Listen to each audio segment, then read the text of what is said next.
Hey guys, this is lesson 4 and our composition is ready. So we are ready as well to start working with the first head. I'm going to draw the blue ogre first, which is the one with a single horn. So step by step, I'll be modifying and introducing changes until getting the result I want.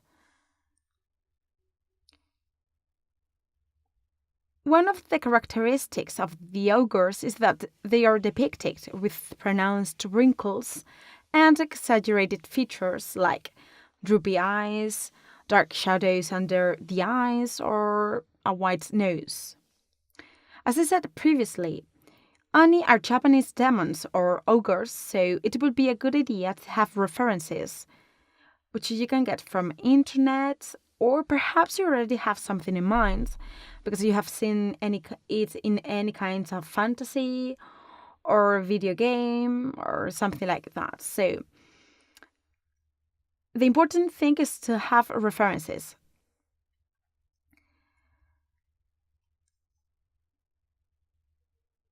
I'm gonna make it as if it were a sort of mask.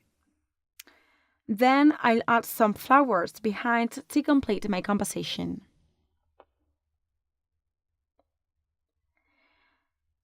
The pen I always use is the traditional Kyle Webster pen that you can find on the Adobe website and download for free. Okay, just keep adding details, and once finished, I'll open it with Illustrator, where I'll use the brush tool to add certain lines and get a result similar to the Japanese printings we searched when looking for references. Similar to the ukiyo-e or tattoos, remember that we are trying to represent these Japanese wood blocks printings, right?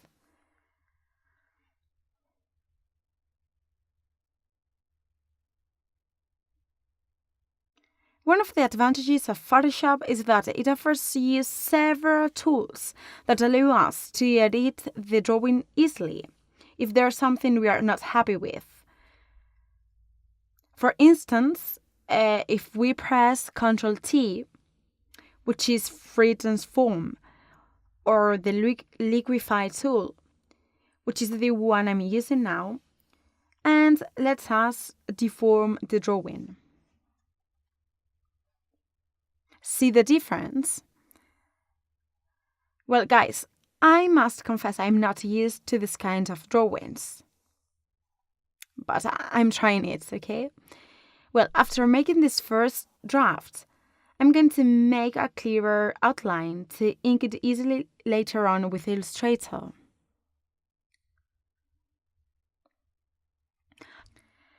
Also, I'll try to highlight somehow those areas I want that have a darker shadow. Guys, my recommendation is that you work now with details, since later, when using Illustrator, it will be more difficult to edit a particular area, since it will be working with vectors. So, any modification you want to introduce, now it's the right time to do it. Little by little, add details and wrinkles, especially in the nose, the eyebrows, and the forehead.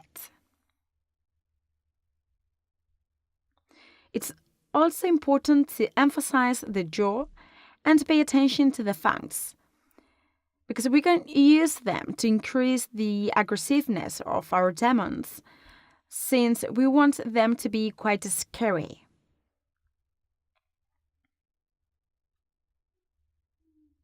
In addition, according to the Japanese folklore, these creatures portray fear and danger, so the more we emphasize certain features, the more frightening our demon will look. Which is what we want, right?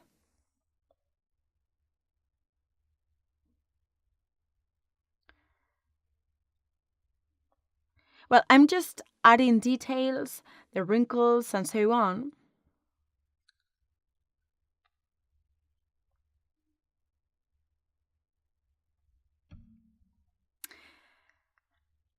And let's move on to the flowers, which I'm going to do very quickly. And I'm going to work with them carefully in Illustrator later on. Also, there are lots of them, so I'm trying to speed up the job.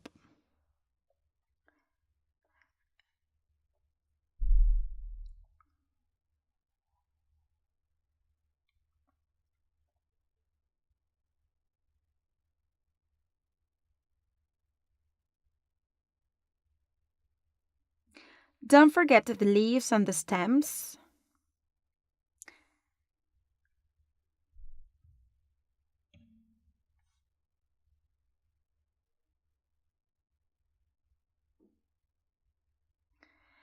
Okay, and this here below, those kinds of Japanese ribbons that I wanted to represent.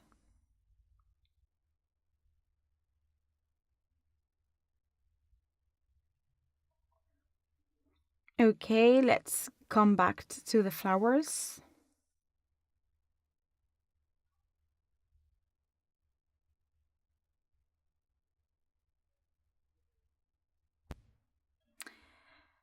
Okay, regarding the other ogre, we'll follow the same steps. I'm going to use this face to make the other one so that they are similar, and use tools like the liquify tool.